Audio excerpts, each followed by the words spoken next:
Perfect crime एक ऐसा अपराध होता है जिसे सुलझाया नहीं जा सकता है, या ऐसा अपराधी जो कोई अपराध का सबूत नहीं छोड़ता अपने पीछे। ये एक ऐसा अपराध होता है जो पूरी तरह से अछूता रहता है और अपराधी को पकड़े जाने का कोई खतरा नहीं रहता है, ऐसा अपराधी को लगता है। लेकिन सच तो यह है कि कोई भी अपराधी परफेक्ट नहीं होता। सोचिए, अगर जंगल में किसी इलाके में आधी लाश मिलती है तो क्या होता है? पुलिस कैसे पता लगाती है कि वो किसकी लाश है?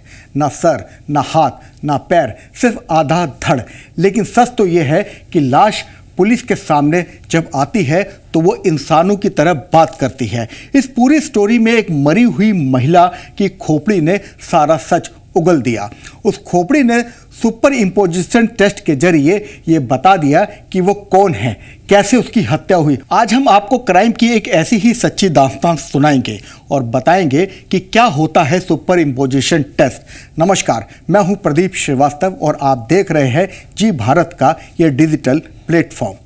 साथियों, अक्सर पुलिस को कई बार आप लोगों ने देखा होगा कि मर्डर के कई मामलों को सुलझाने में पुलिस के पसीने छूट जाते हैं।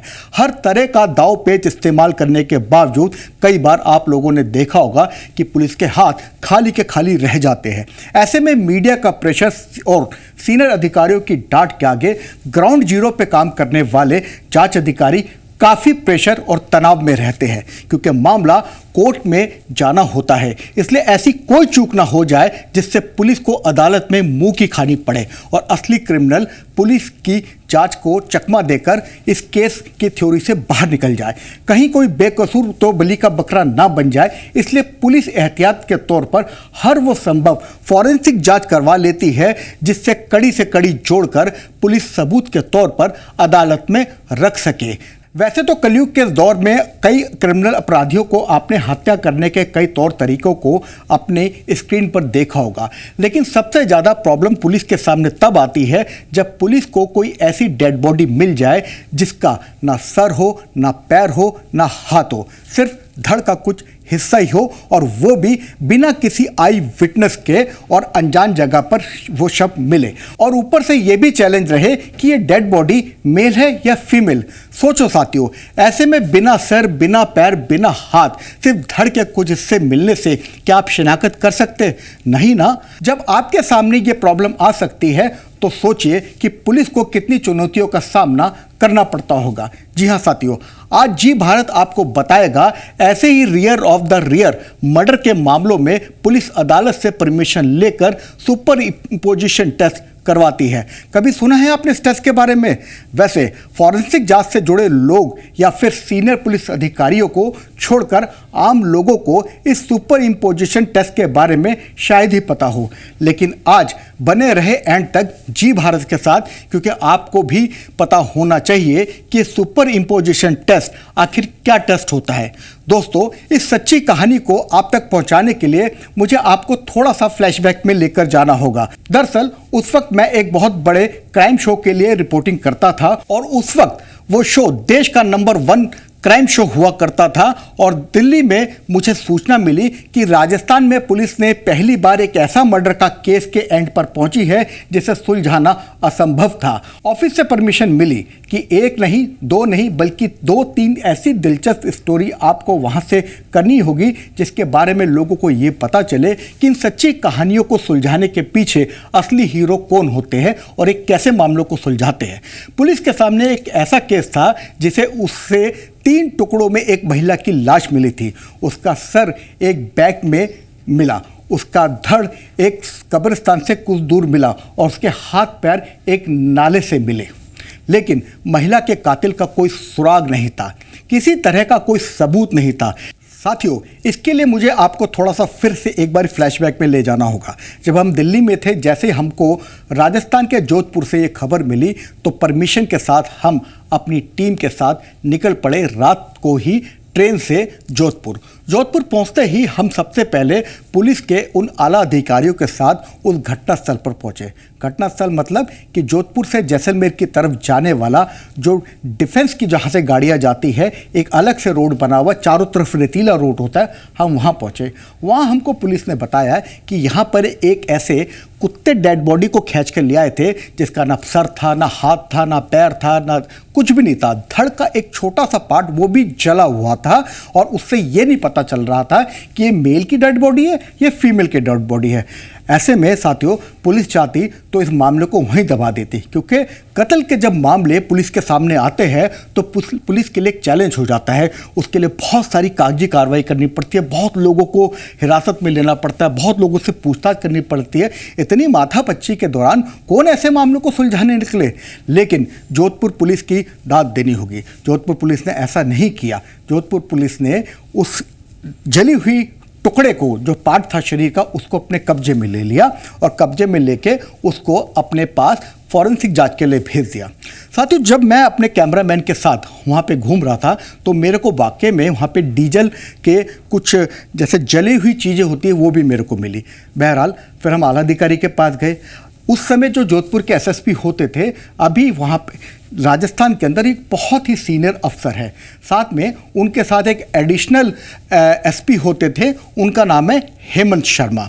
हेमंत शर्मा से जब हमारी मुलाकात हुई तो उन्होंने कहा कि प्रदीप, हमें कुछ समझ में नहीं आ रहा कि इस केस को हम शुरुआत कहाँ से करें।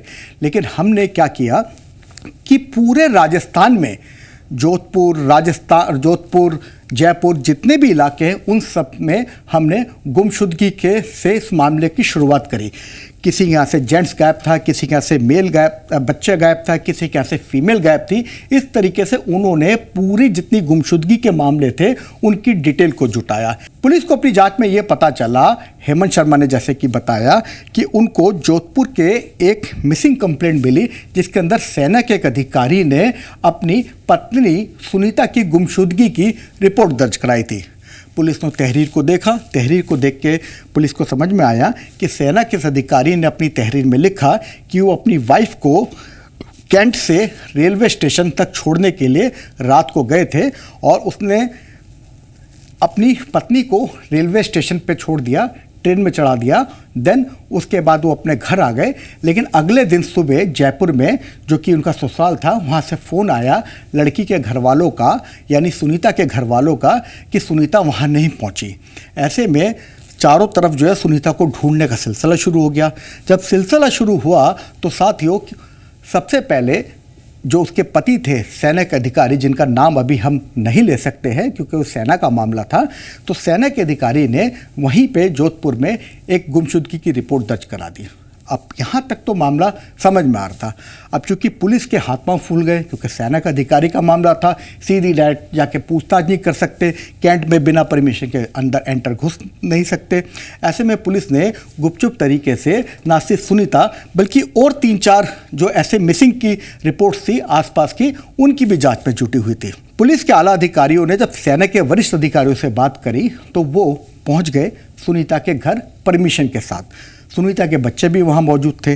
जब सुनीता के बच्चे वहाँ मौजूद थे तो एक बारी उन्होंने उसके परिवार से एक बहुत ही दोस्ताना अंदाज में बातचीत करनी शुरू करी। जब बातचीत करनी शुरू करी तो वहीं पे एक डेंटिस्ट डॉक्टर की रिपोर्ट पड़ी तो एक एक्सरे पड़ा हुआ था। तो पुलिस ने का काम ही है, पुलिस इस तरीके से पूछताछ करती है कि बाल में से भी खाल निकाल लेती है। तो पुलिस ने कहा, ये किस चीज़ की रिपोर्ट है? सुनीता के बच्चों ने भी बताया और उसके सेना के अधिकारी ने बताया कि उसके दांतों में कोई प्रॉब्लम थी, उसका दांत एक इम्प्लांट होना था। ये उसकी रिपोर्ट है और यही उसकी एक्सरे की रिपोर्ट है। पुलिस वहाँ पे चुपचाप जो है इधर उधर करके उस एक्सरे रिपोर्ट की उन्होंने फ़ोटो खींच ली और एक जो एक्सरे था उन्होंने अपने पास रख लिया और पुलिस नॉर्मल पूछताछ करके वापस आ गया। सुनीता के डिस्क्रिप्शन के अकॉर्डिंग पुलिस ने इस सुपर इम्पोजिशन टेस्ट के अकॉर्डिंग परमिशन लेके बकायदा उसका एक सर बनाया गया, उसके हाथ बनाए गए, उसका धड़ बनाया गया और उसके पैर बनाए गए।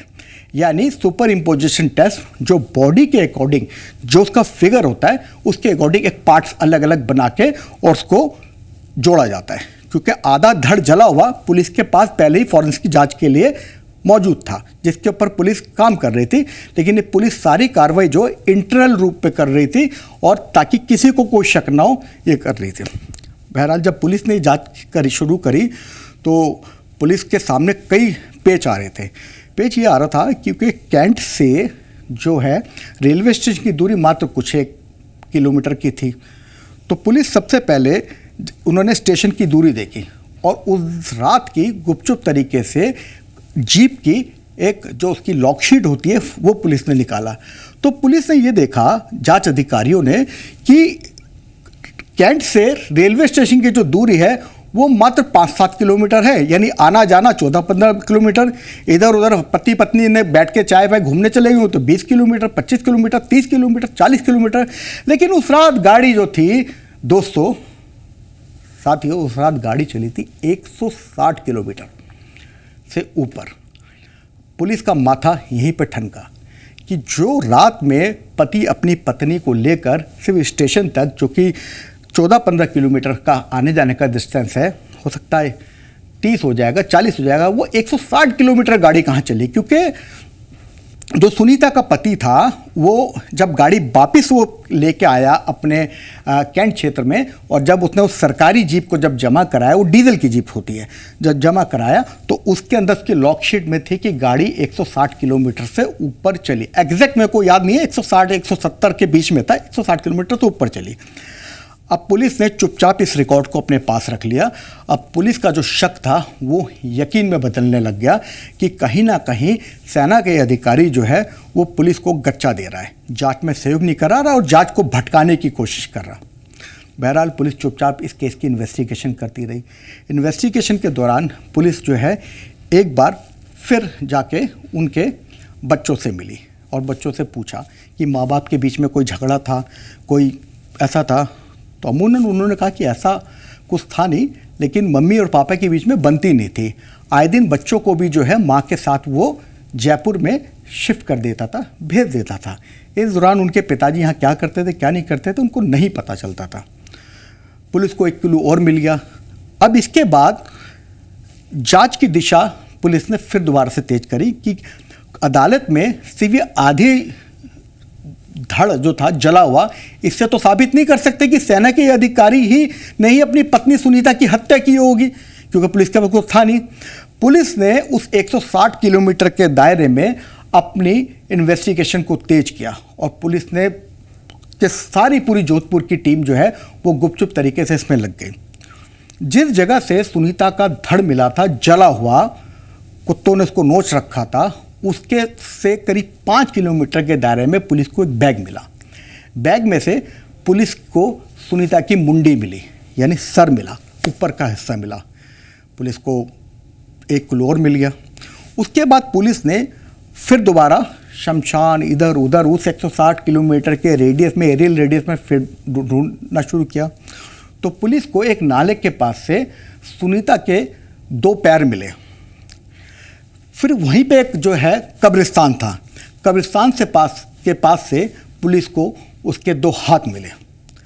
वैसे मिले और भी थे, लेकिन पुलिस ने उसकी फॉरेंसिक जब जांच कराई, उसका डीएनए लिया, बच्चों का डीएनए लिया, उसके हस्बैंड का डीएनए पुलिस चुपचाप तरीके से पहली बारी गई थी ले आई थी, पुलिस उसके फिंगरप्रिंट्स वगैरह ले आई थी और पुलिस ने उसके तकियों के का एक गलफ था वो भी पुलिस अपने साथ ले आई थी गुपचुप तरीके से।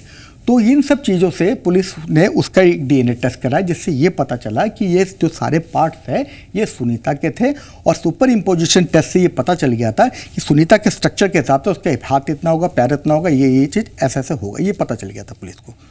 कोई बात नहीं, अब पुलिस के सामने उसके शरीर के सारे पार्ट मिल गए थे, लेकिन अभी भी पुलिस के सामने चैलेंज था कि अलग अलग पार्ट मिले, किसी को कोई पहचान नहीं। जो खोपड़ी मिली थी, वो जो खोपड़ी थी उस खोपड़ी में भी पूरा कुछ नहीं था, मांस वास कुछ नहीं था, वो भी कंकाल बना हुआ था। तो कैसे इस बात को प्रूफ कर दे कि ये सुनीता की ही का सर है? कैसे इस बात को प्रूफ कर दे कि सुनीता के ही पैर है, सुनीता के ही हाथ है? कैसे प्रूफ कर सकते इसको? पुलिस ने धैर्य बनाए रखा और आला अधिकारियों ने ग्राउंड जीरो पे काम करने वाले लोगों को बताया कि केस में आप टाइम लीजिए, लेकिन बिल्कुल सटीक इसकी इंफॉर्मेशन तार से तार जोड़े होने चाहिए ताकि अदालत में ये केस ना गिर सके और पुलिस की किरकिरी ना हो। क्योंकि पुलिस इसके अंदर एक अनोखी टाइप की इन्वेस्टिगेशन कर रही थी, उस वक्त सुपर इम्पोजिशन टेस्ट के बारे में कोई जानते भी नहीं थे। बहुत ही रेयर ये मामला होता था। खैर आज तो बहुत सारे ऐसे केस है, जैसा भी शीना मर्डर केस था, उसके अंदर कोर्ट ने सुपर इम्पोजिशन टेस्ट कराने की परमिशन दी, और भी बहुत सारे केसों में सुपर इम्पोजिशन टेस्ट हो रहे हैं। लेकिन ये आपको मैं बात बता रहा हूँ आज से करीब 15 साल पहले की, जब सुपर इम्पोजिशन टेस्ट का कोई नाम नहीं होता था, 15-16 साल पुराने की। बहरहाल दोस्तों, पुलिस को जो कंकाल जो मिला था उसका सर का, पुलिस ने उसकी फॉरेंसिक जांच कराई और उसका अलग से सुपर इम्पोजिशन टेस्ट कराया। तो उसके सर के अंदर इधर बाकायदा दांत नहीं था, और दांत का ही ट्रीटमेंट चल रहा था, दांत का ही एक्सरे हुआ था। और पुलिस ने उसके घर से जो एक्सरे लिया था और जो डेंटल के पास जो डेंटिस्ट था उसके पास जाके जब पुलिस ने जांच पड़ताल करी, तो जिस राइट साइड का था उसी का एक्सरे था, उसी राइट साइड का रिपोर्ट थी, और कंकाल के अंदर वही राइट साइड की थ्योरी दोनों मैच कर गई। जब दोनों मैच कर गई तो इस बात को प्रूफ हो गया, अदालत के सामने प्रूफ करने के लिए भी टाइम मिल गया पुलिस को कि ये जो सर है ये सुनीता का ही है। उसके बाद पुलिस ने आला अधिकारी से परमिशन लेके सीधा उसके यहाँ पे मिलिट्री कैंट इलाके में पहुँच गई। पता चला कि उसकी पोस्टिंग कश्मीर में है, तो पुलिस ने परमिशन लेके उसका घर खुलवाया। घर खोलते ही जैसे ही पुलिस ने अलमारी खोली, पुलिस के होश फाख्ता हुए। पता क्यों? क्योंकि पुलिस को वहाँ से मिली एक लाल रंग की साड़ी और लाल रंग की शॉल। आप सोचेंगे ये कहाँ से आ गई लाल रंग की साड़ी और लाल रंग की शॉल? क्योंकि पुलिस के पास जो पहली तहरीर जो जोधपुर पुलिस के पास थी वो यही थी कि उसकी बीबी ने उस रात लाल रंग की साड़ी और लाल रंग की शॉल ओढ़ी हुई थी, और वो अपनी भी छोड़ा। अब अगर वो गायब हो गई तो ये इनके पास कैसी है? पुलिस ने फौरन को कब्जे में लिया, जयपुर गई। जयपुर के बच्चों ने कहा ये हमारी माँ की शाल है, हमारी माँ की साड़ी है। तो इसका मतलब पुलिस को ये पता चल गया और 160 किलोमीटर की दूरी को नापा, ये कहीं ना कहीं सुनीता की हत्या के पीछे सिर्फ और सिर्फ उसका सेना में काम करने वाला उसका पति ही इसका जिम्मेदार है। अंत पुलिस ने परमिशन लेके कश्मीर गई और जोधपुर पुलिस को गिरफ्तार कर लाई, और गिरफ्तार करने के बाद कड़ी से कड़ी जोड़ा गया, सारे साक्ष्यों को जो है कोर्ट के सामने रखा गया, और ये प्रूफ हो गया कि हाँ, इस हत्या के अंदर उसी के पति का, सुनीता की हत्या के पीछे उसी के पति का हाथ है। फिलहाल ये मामला कोर्ट में विचाराधीन है, कोर्ट के आगे की टिप्पणी आपको नहीं कर पाएंगे, लेकिन हमारा मकसद ये था कि कातिल चाहे कितना भी होशियार क्यों ना हो, लेकिन सुरंग में अंधेरा चाहे कितना भी हो, उसके किनारे पर रोशनी ज़रूर होती है। और जोधपुर पुलिस इसी किनारे पर रोशनी के सहारे इस इन्वेस्टिगेशन करते करते गुनाहगारों तक पहुंच गई, और पुलिस ने उसको गिरफ्तार कर लिया। तो ये थी सुपर इम्पोजिशन टेस्ट के सहारे पुलिस ने सुनीता की हत्या की गुत्थी को सुलझाया। और सुपर इम्पोजिशन टेस्ट बहुत रेयर केस में कराया जाता है, जहाँ पे पुलिस के सारे तंत्र फेल हो जाते हैं, वहाँ पुलिस हत्या के ऐसे मामलों में सुपर इम्पोजिशन टेस्ट कराती है। जी भारत।